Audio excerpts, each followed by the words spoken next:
ভবানীগঞ্জের হাটে নিম্ন বাজার ২,২১০০ আর হাই সর্বোচ্চ বাজার ২৯০০ থেকে ৩,০০০।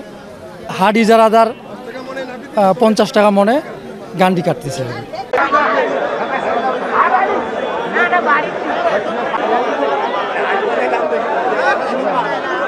এটা এখনো হাট ডাক হয়নি, এটা টিএনও অফিস আর ডিসি অফিসের আন্ডারে আপাতত বিট তুলতেছে স্থানীয় ছেলেপেলেরা।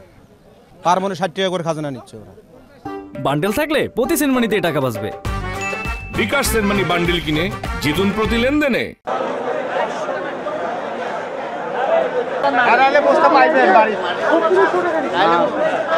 হাটে পেঁয়াজ কিনলাম ওই ৩৭০-৩৮০০ টাকা বস্তা। এখন ওই খাজানা নেছে ৭০-৮০ টাকা করি।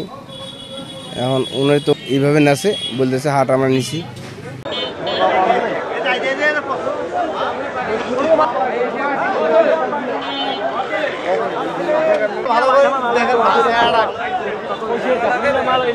প্রতি সাপ্তাহিক 2টা হাটের মধ্যে রসুন এবং পেঁয়াজ ২,০০০ মণ আমদানি হয়। এটা সিজনাল।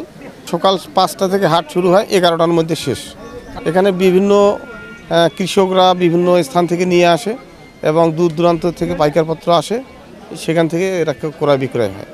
টোল আমরা রসুন নেই ৩০ টাকা করে আর পেঁয়াজ নেই ৫০ টাকা বস্তা। আমার নাম হচ্ছে মোহাম্মদ জিকরুল ইসলাম।